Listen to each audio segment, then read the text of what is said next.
Hey, everybody, welcome to the Healthy Enterprise Podcast. If you're back for another episode, thank you for joining me again. I really appreciate it. And if you're here for the first time, welcome. Today, I'm joined by Patti Aha. She's a seasoned leader in the biotech and diagnostic space, known for her expertise in product management and strategic partnerships. Patti has worked across startups and large enterprises, bringing deep insight into how to scale innovation in complex regulated environments. She's also passionate about mentoring future leaders and helping teams turn technical breakthroughs into real-world solutions. So we're going to dive into her journey and her approach to innovation and get her perspective on the evolving biotech landscape. Let's meet Patti. Hi, Patti. Thank you for joining me today for this episode. It's a pleasure to have you here. That's great to be here. Thank you. Yeah. And so why don't you just introduce yourself and tell us about your company? Sure. So I'm Patti Aha. I basically have had a long career in industry and biotech and academics. I started out at the bench as a research scientist. I spent 25 years doing biochemistry. Back in 2009, I developed an interest in project management, and I moved to the Broad Institute. And at the Broad Institute, I managed a huge portfolio of projects for them for the Molecular Libraries Probe Centers Network. Wow. That's a big acronym. It's a big name. MLPCN. You gotta love the government and their acronyms. We did over 112 projects for the MLPCN over 5.5 years that I was there. Oh, wow. Yeah. And then from there, I was recruited by my boss's boss, and we started the Tri-Institutional Therapeutics Discovery Institute in Manhattan. There's another mouthful. Another mouthful. Another another name chosen by committee. But it's a great, TDI was a great concept. TDI was started through the vision of a philanthropist who was on the board of the Rockefeller University, Weill Cornell's Medical College, and Memorial Sloan Kettering, Cancer Center, and he basically said, well, you guys all share a corner on the Upper East Side in Manhattan, and you all have teaching hospitals, and you all want to make new drugs, and you don't collaborate? Well, that's crazy. I'm going to give you a bequest, and now you're going to start an institute and collaborate. So TDI was born from that. Wow. Yeah, it was What a good point. It was a fantastic idea, but the best thing that they did was that they brought in an industrial collaborator. So at the very beginning, we had Takeda Pharmaceuticals as one of our key collaborators and one of our key financial supporters, to the point where they even embedded their chemists in New York City because they wanted their chemists to become entrepreneurial and to actually learn the biotech culture. And basically, yeah, it was great. And they wanted them to work more closely with the academic research scientists. So their chemists were good chemists, but they weren't really chemical biologists. So they understood the chemistry, but they didn't understand the systems that they were working on. So actually embedding them closely with the PIs and their postdocs and their graduate students really gave them more insight into, well, why is this biology important, and how do your molecules actually perturb the biology? So it made them think a lot more deeply about what they were doing instead of just like, I'm going to move this methyl around the ring, and that'll change things. Right. So it really grew them as chemists. It grew them because they learned more about the business of science. It wasn't just about the science. So it was a real opportunity for them to kind of step out of the lab a little bit and put on a different hat. So it was good for TDI because we had all these wonderful chemists, working with us. It was great for the institutions because they had all the support. And then within a year after we started the company, the board came to us and said, how'd you like to do biologics too? Wow. So we grew biologics arm. We had hoped that we would find somebody to partner with, and Takeda was eventually our partner for biologics. But at the same time that they were partnering with us, they were closing things down in their California locations for biologics.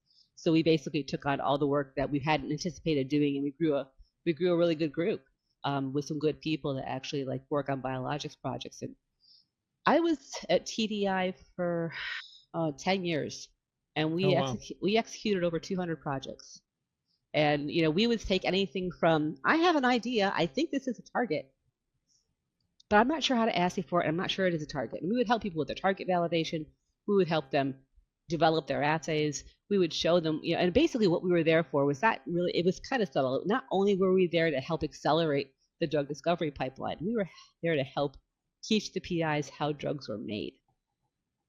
And it's not, okay. it's that's not really their expertise. It's not really, and especially doing things like assay development. Assay development's a tool. You develop your assay, you move on. People in industry know that assay development is more than just a tool. It's almost an art, and you have to actually really think deeply about your assays and think about what exactly you're looking at, how exactly you're trying to find your answer, and then do you have all the right controls that tell you that this is the answer you're actually getting, or have you left out a couple of controls and now your answer is a little maybe not so solid. So we taught a lot of assay development to a lot of people who are willing to learn it. We helped a lot of postdocs actually develop their skills and get really, really good jobs after they left their training situations. I bet. Yeah. Can I clarify? Were you Sure. saying asset development? Assay, Assay? like a test, like an assay. Yeah. Okay. Assay Sorry. development. Okay. Sorry. And there's just a couple of terms I want to, just for people who are listening who aren't as familiar. Yeah. You mentioned target. Yes. And the assay. Just explain those two things for me a little bit and the context. Sure. So when you're going to develop a drug, it's usually good if you actually understand the specific protein that you're targeting. So that would be your protein target. So for example, I think a lot of people may have heard of HER2, HER-2, which is a protein in breast cancer. That's very right. It basically is it's very hot target in breast cancer, and the idea is to actually find molecules that can actually bind to that. Right. So what you're doing is in our situation is we were looking for either molecules, which are small molecules, really tiny ones, which is what basically comes in a pill form when you take it at the end of the big development cycle, that bind to your target and basically change the biology so that now you're no longer ill. Or you're looking for a larger thing, which is an antibody, which is a protein in and of itself, which also could bind to your target and could basically turn it off and say, okay, well, or help take it out of your system so that it's no longer being a problem. So I hope that's more.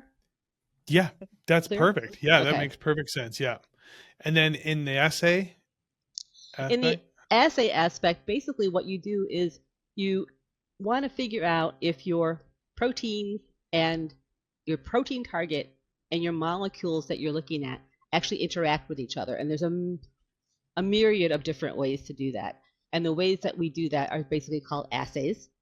And you could do that by, binding something to a plate and seeing if they stick together. You could do it by interacting things in a tube and running them through a machine and see if you can see a difference in the mass, because all of a sudden now they're bound together. So there's lots of different ways to do it. But it's very, very important when you're developing that technique to think about what would a negative look like? What should a positive look like? What could an inconclusive look like? And how could I tell one from the other? I've looked at a lot of results that have come out of academic labs where it's really hard to tell the negatives from the positives, because they're just everything. Because every technique that you develop has what we call in the lab noise. So it's not really signal. It's just kind of like the fuzzy stuff at the bottom. It's like when you're like old-fashioned tuning a radio and you hear this. Yeah. Okay. It kind of exists in that area, and where it should be a nice high bing, tone. It's kind of like a sizzle at the bottom, and it doesn't really tell you that you actually have a hit. So it's learning how to develop the skills to actually build, and there are so many different types of assays depending on what you want to look at, depending on if you actually want to put a tag on your protein or not put a tag on your protein. There's so many different ways to approach it. That would be like, you could have 3 different podcasts on that. No kidding, eh? Probably like 3 series. Yeah, definitely. That's very interesting. And it's really interesting to hear too that they were taking these, basically scientists and saying, okay, that would this. that would Now we want you to understand basically the business of what yes, you're doing, what you yes, said, where they actually see the whole picture, that would where they're yes, understanding what their role as a that would scientist, as a chemist, or a biologist, or whoever is in there, that would what their that would role is that would in the bigger picture, so that they have a bigger understanding, which that is would actually smart, because then you're actually developing that people would who actually that would that would understand the that would project from that start would to finish, that would yeah, rather than just knowing and owning the that would part that that they would that know would that that would they are that would experts on, right? yeah, yeah. And what's great about the model is that, academic science is really where the creativity and the innovation is. There are a lot of great ideas. There are a lot of people who are willing to push the edges of the envelope, think outside the box, really do some amazing stuff. And that's where all the discovery usually is. Mm. And then you go to industry, and people in academics always talk about industry people. It's like, oh, they're so boring and they just do the same things over and over again. But that's where the rigor is. I can't. I've worked in several academics locations, and I still remember one day somebody telling me, I was standing in the dark and saying, oh, I would never go into industry. They're just so dull. They just it's like, okay. We're dull. But wait till you see us at a conference. oh yes. Knock your socks off, baby.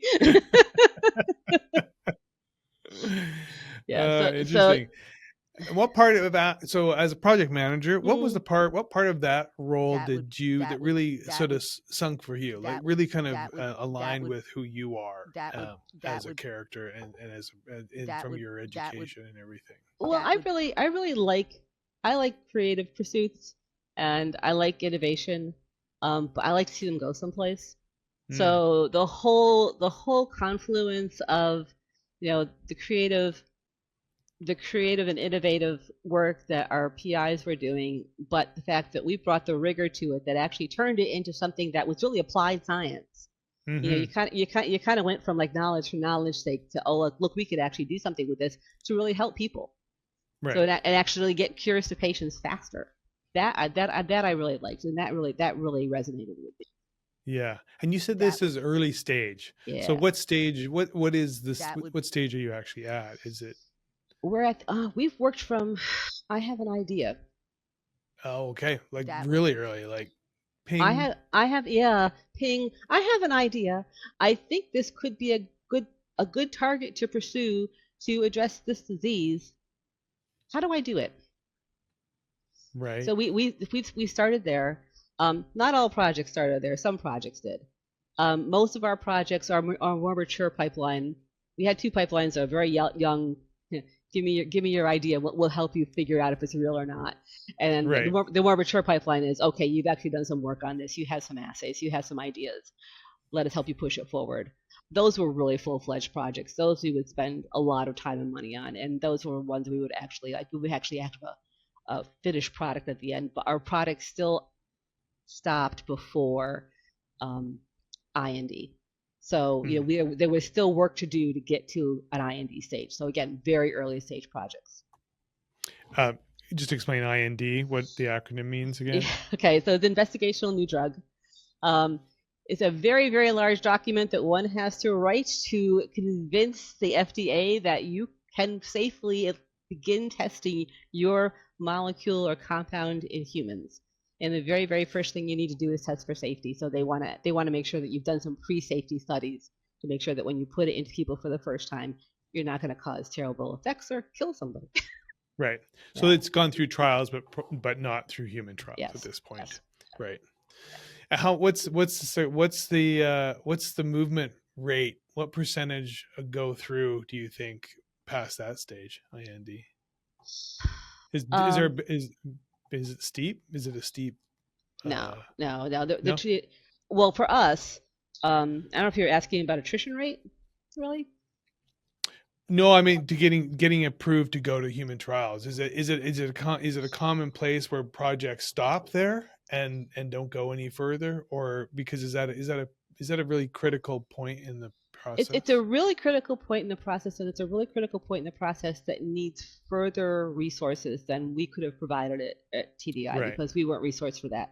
So basically, that was time to look for another partner, and Right. that was basically a licensing point. So we Right. would basically take whatever product that we had, and usually a large write up of everything that we did and all the data, and then give it back to the originating institution and Right. give it to their technology development department and say, okay, guys, go and see if you can find an industrial home for this.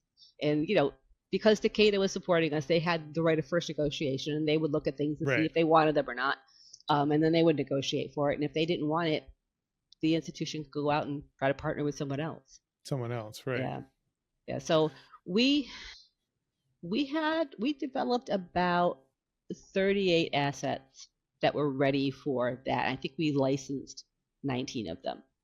Wow. So Wow. yeah. Any that we would know of? No, nothing's become a drug yet. Things are still in the pipeline. We did It's a help. long process, It's isn't it? it's a very long process. It takes a good 10 to 15 years. Yeah. It's a Yeah. really long process that costs a ton of money. Yeah. And I know that there were some people on our board that were a little frustrated that we hadn't developed the drug yet. It's like, dude, guys, the company's not even 10 years old. Yeah. Yeah. Yeah. I mean, and in that experience of yours, did you see things that could have been moved faster? Did you see areas where there could have been some improvements? There's always ways to move things faster, but I tell you, I'm still waiting for AI to really kick in for us. um, there's because we were, and actually, I didn't say this, but we were a not-for-profit biotech, which is like a Wow. which is like a unicorn, right? I mean, Yeah, really. who's heard of a not-for-profit biotech? But because we were owned by 3 non-profit research institutions, we kind of had to be a not-for-profit biotech. So we weren't resourced by venture capital, so it wasn't like we could like aggressively go after the AI. But boy, did we want it to work! And we tried numerous times. We tried all kinds of different. We've tried different AI platforms. We tried, DNA encoded libraries. We tried all different kinds of technology to see if we could push the discovery phase along faster. Because when you're just like, okay, we'll make some compounds, we'll run some assays, and we sit down and look at the data. That's a long, slow process when you're doing that over and over and over and over again. So I could see someday somebody's going to get the AI part right, and that's really going to pick things up and zoom them along. And it's overdue. Yeah, no kidding. Because it's come a long way in a lot of the other areas along that trajectory. But so someone's gonna come up with that, and it's gonna really stir it up. That'll be an interesting day to see that happen. Yes. So you've gone. You're no longer there. You're now running your own consultancy now. Yeah. And what area did you decide to focus on? What's kind of your area? What's your sweet spot? What are you doing now? Mostly I'm focusing on operations and project management. So I stay with both things.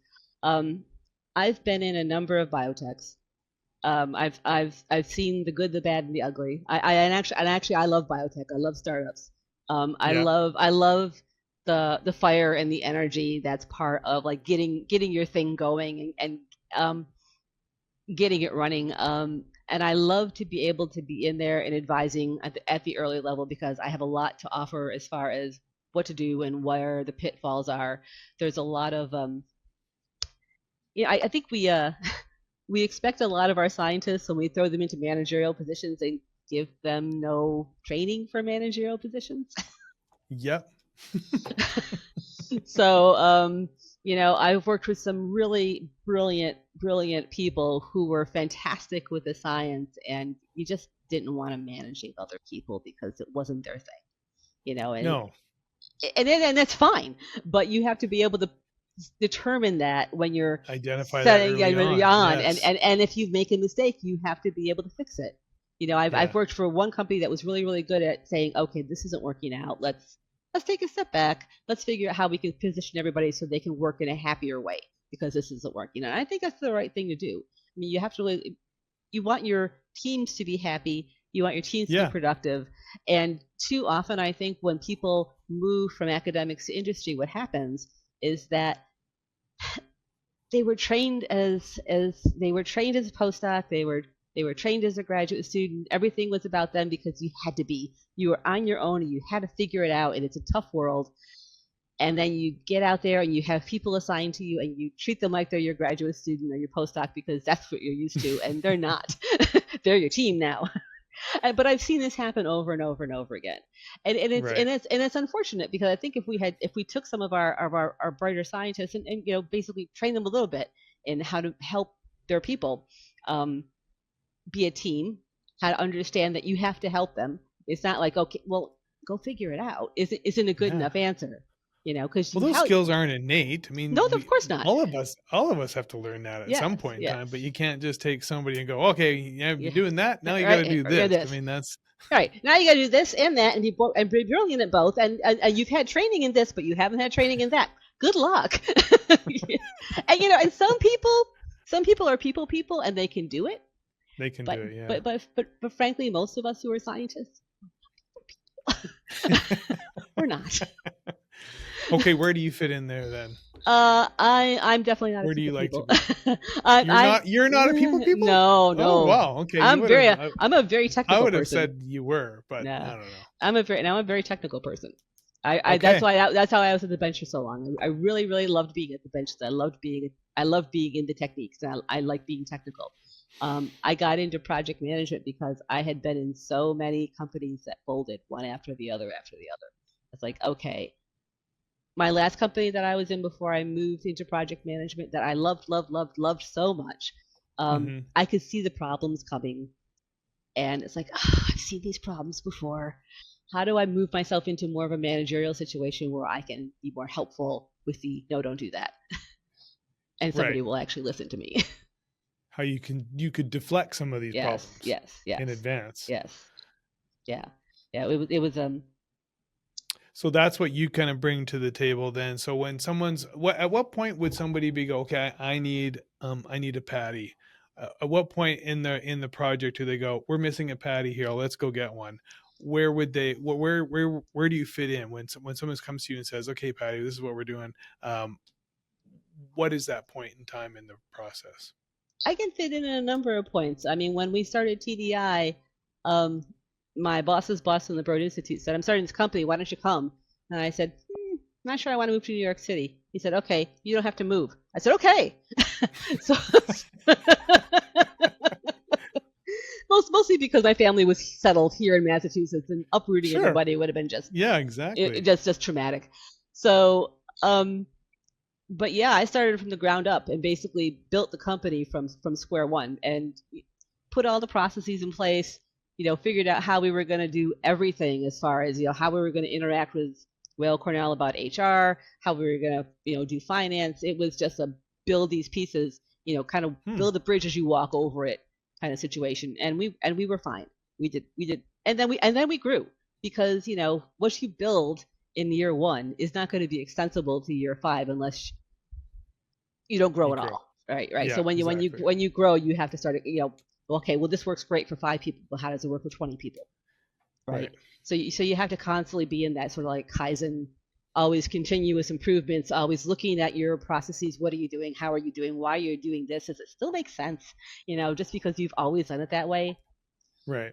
It's not a good reason to continue. So, and I've worked in a number of places where, my personal philosophy of project management is it serves the work.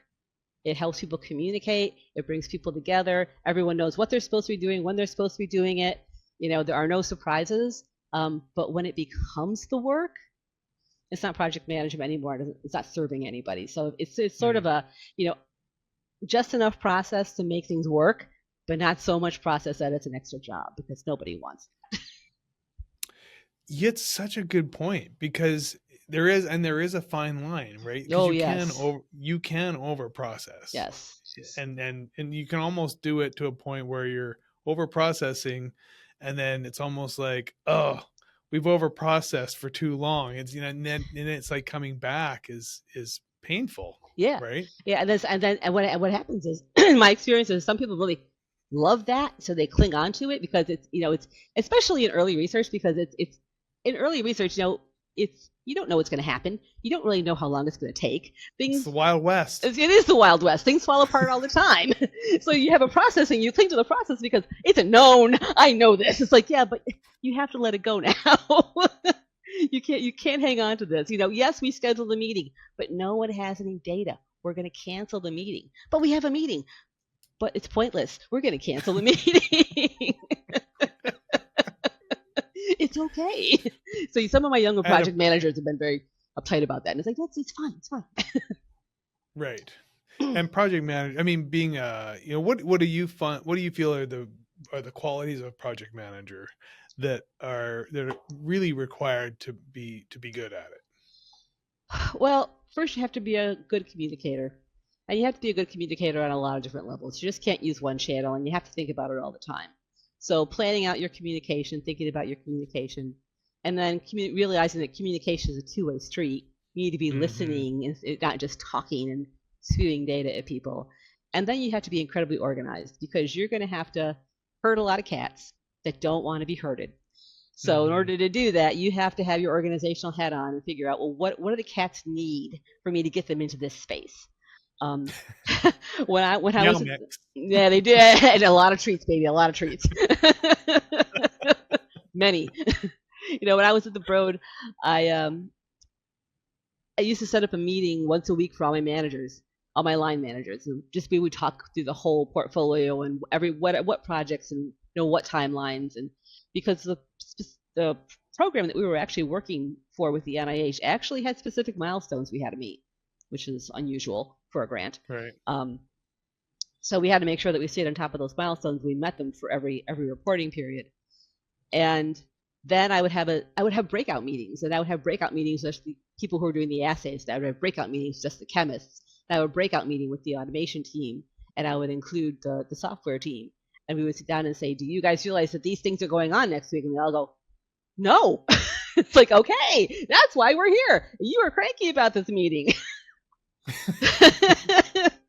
So because things do get siloed in organizations, and sometimes if they aren't looking over the fence to see what the other people are doing, maybe someone's got to be a little bit nosy. Then you end up just sort of like working in that silo, and then the outcomes aren't always aligned.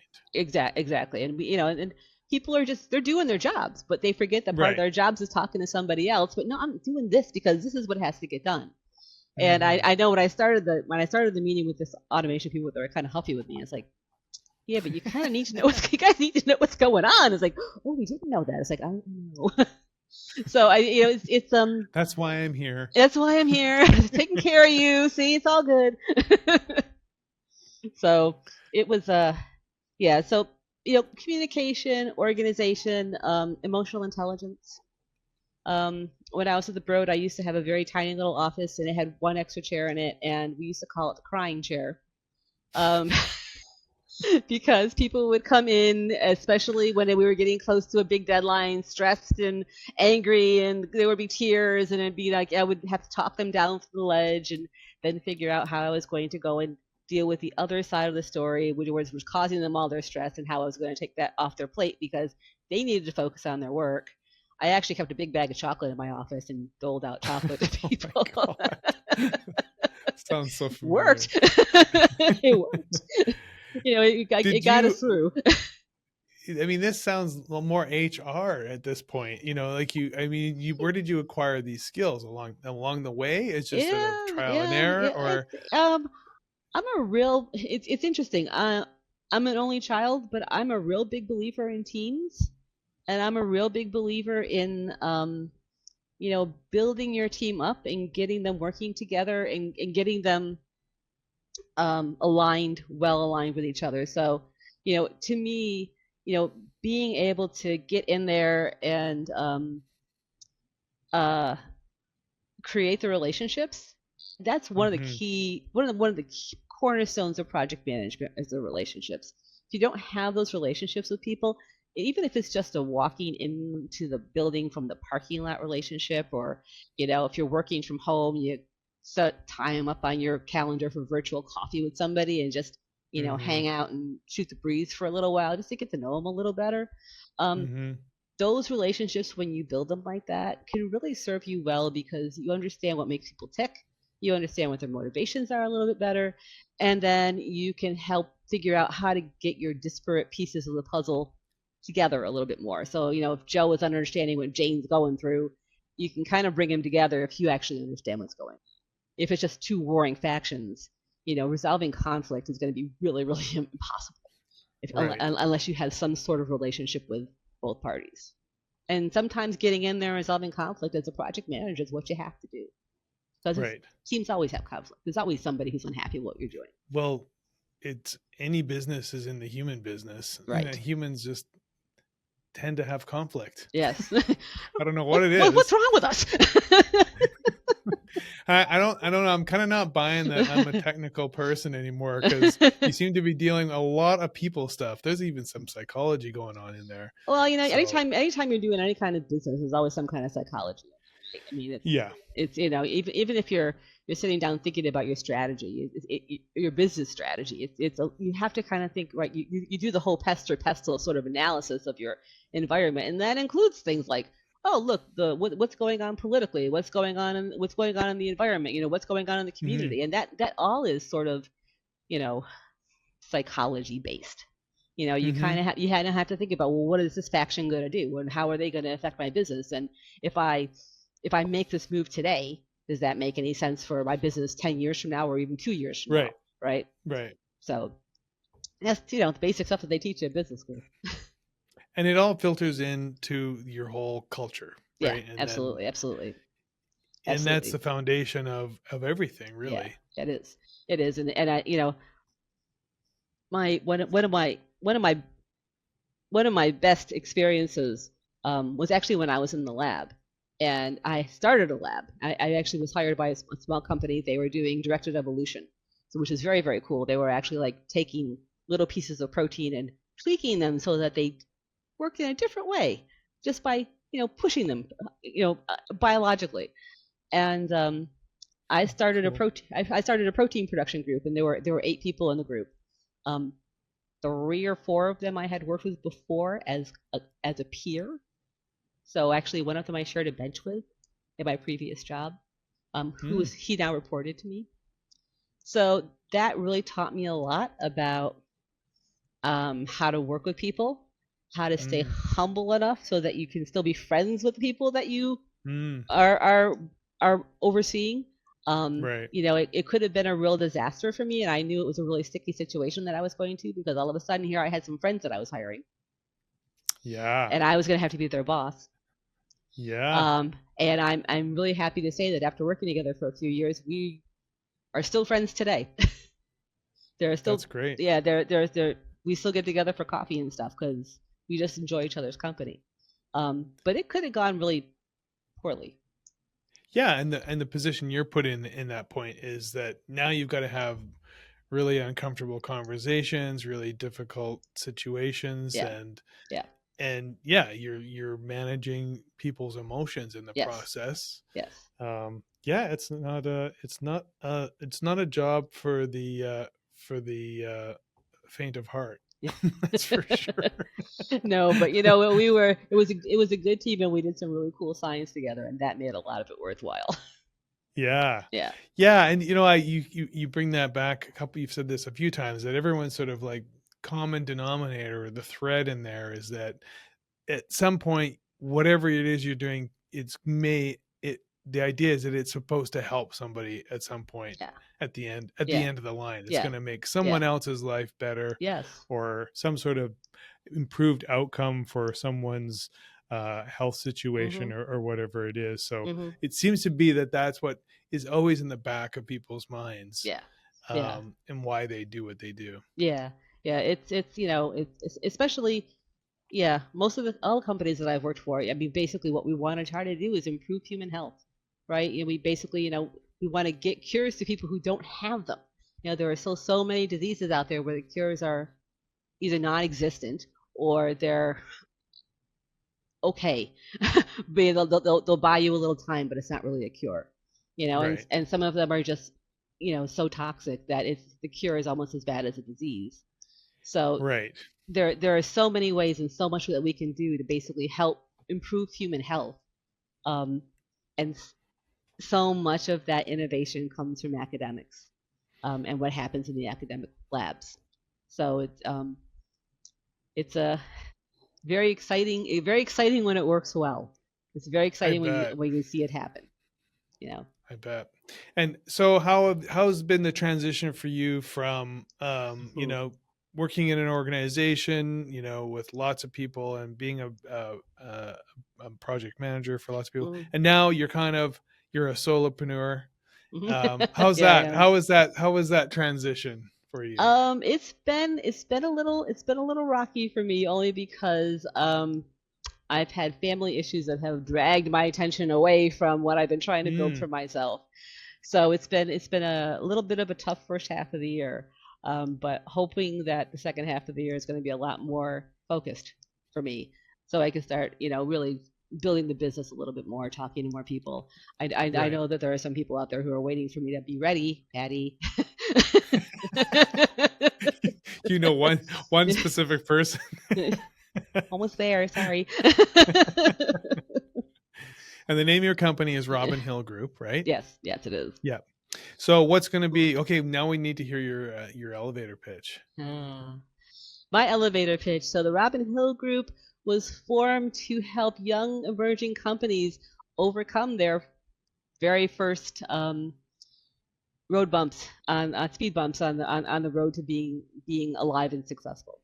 So we can help with operations, we can help with processes, and we can certainly help with project managing those first processes to get them working and together. So Awesome. we can launch it, baby. There's the tagline. We can launch you. The aha moment That's it. or There the it is. aha Yeah, moment. there it is. Oh, that's cool. And so are you well, other than you had a bit of a delayed start, are you Mm, finding how are you adjusting to this atmosphere? Because I mean, working from home, well, well, you've been working remotely anyway, so that's yeah, not nothing new. yeah, But the transition from what do you call it? It's not corporate work, but you were working yeah. Corporate in work. medical center, Yeah, corporate work. yeah. Um, have you adjusted to the being on your own yet, or you feel like you're just kind of getting your feet on the ground now? I feel like I'm just kind of getting my feet on the ground now. I mean, Yeah.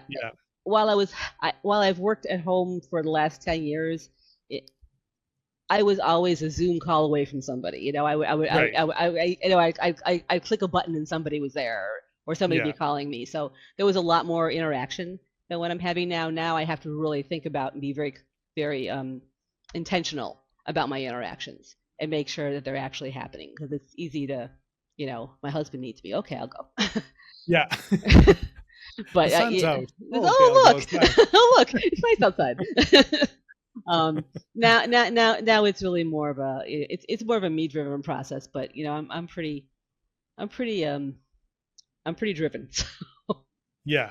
Is it nice to feel like you're in the position now to pick and choose what projects you're going to work on? Yeah, it is. Um, not incredibly cheesy, but it's good to have that little bit of input to know that this is something I'm sure I can handle, and this is something maybe a friend of mine would be better for that. So Right. Right. Yeah, and at this point too, it's nice to be able to have the freedom to you work when you want as yes, well, yes, and work as much or as little as you want, and yes, when you want. So there's some flexibility around that as well, which yeah. is I'm sure you're gonna It's learn to appreciate yeah, adjust to. Yeah, yes, yeah, yeah. yeah, yeah. So for other PMs who maybe in 10 years ago, or they're where you were at 10 years ago, Mm. what kind of advice would you give to them? What direction would you suggest they take? Understanding that the future of healthcare or biotech, Mm. and what would you kind of throw at them to say, you go this way or do this way? What do you think? Um, I'm a big believer in continuous education, and there are some great conferences out there for project managers in biotech. I would highly recommend connecting with those organizations. I know there's going to be a conference in Boston, I believe, in October. They're great for getting together with other project managers who are in the same situation that you're in, and it's funny. I remember when I was getting my PMP and I was doing my training and I was going to classes about project management, and there were these small group classes, and we'd all sit in the classroom, and the professor would talk to us about something, and for somebody saying, I was talking about, coming from my own personal experience, that I work in early research. Not all my projects work. and my classmates all just looked at me in like absolute horror. How could your projects not work? It's like, well, I'm not building software. I'm not building a bridge. I'm trying to make a new drug. Sometimes it just doesn't work. And for project managers in my situation, a win is knowing when to stop. Right. When do you say, okay, we've poured enough resources down this hole, we don't know enough, and we have to stop now. And that's one of the biggest and hardest lessons any project manager needs to learn, is to when to go to your stakeholder and say, I don't think we can make this project work because the science just isn't working. And that's difficult. Yeah, I bet. That's really, really difficult. And I'll tell you something, in the academic world that I've been working in, that's been very difficult because, professors' projects don't stop. They just keep pivoting and they change. And, but, at TDI, our projects had a beginning and our projects had an end because they were projects. Right. And, learning how to define success. What does success look like? Define it at the beginning of your project. Make sure you know what success looks like. Make sure you know what you're shooting for. Write a project charter, even if it's just 2 pages, that describes what you're trying to do. Write it down. Give it to your project team and make sure they all agree. Make sure that everyone's on the same page. Because if you don't do those very simple first steps, then you're going to wind up in a quagmire at the end where 5 people want to do more, 3 people want to stop the project, and everyone is unhappy and fighting with each other. But, try to get... There's got to be a finish line. There's got to be a finish line. How do you know where? How do you know what it is? And, and maybe you don't know where it is when you start, but you can define the first milestone and say, if we don't get there, we stop. And we definitely had to work that way for our projects because our projects were so early stage. It's like, if we can't at least do this, then we're done. So that would be that's a tough call to make to the stakeholder. Yeah. Oh yeah. I could see that for sure. Yeah. It's certainly not what they want to hear. You mean it's done? It's like, yeah, unfortunately it's done. It's done. No. Yeah. No. No. Okay. So your dream project. What's your dream project coming up that's going to come your way? My dream project that's going to come my way is somebody who wants to start a really cool small molecule AI small company, but it has to have wet labs too. So I think the thing that's gonna really bring the whole AI thing into focus is you have both. You have the AI, you have the wet lab. You can do that. You can validate on the fly. But that would be a cool thing. That's your sweet spot. Yeah, cool. That's my sweet spot. Well, that person is probably listening, so they'll be calling. They'll be calling That'd be you good. after this. I'm on LinkedIn. Call me up. Okay, that's good. Do you have a website yet? Don't have a website yet. I'm still operating off of LinkedIn. Okay, so LinkedIn is the place to find you. LinkedIn. Patti AHA. Yep. Aha, not aha. Aha, not aha. Well, Patti, I really enjoyed hearing about your career and getting to know you, and I really appreciate your time today on this episode. Any final thoughts or comments? Did we cover all the things you wanted to cover? We covered everything, and it's been delightful. Thank you, Keith. I appreciate it. You're very welcome. We'll stay in touch, and thanks for listening, everybody, and we'll see you later. Okay, I really liked meeting Patti. That was a lot of fun, learning about project management in biotech space. Man, you just never know what you're going to learn, hey? So, I liked her. She shared her quote unquote, just enough process mindset, which is a powerful reminder that great project management is about clarity, not red tape. And that golden insight she shared about knowing when to stop can be just as big a win as pushing forward. So good advice for people in that space. So I hope you enjoyed today's episode. Thank you for being here. Don't forget to subscribe and share it with a friend. And if you know somebody that could use Patti's help, make sure you send them her way. Anyways, we'll catch you guys next time. And we got more stories to share. Stay healthy, and we'll talk again soon.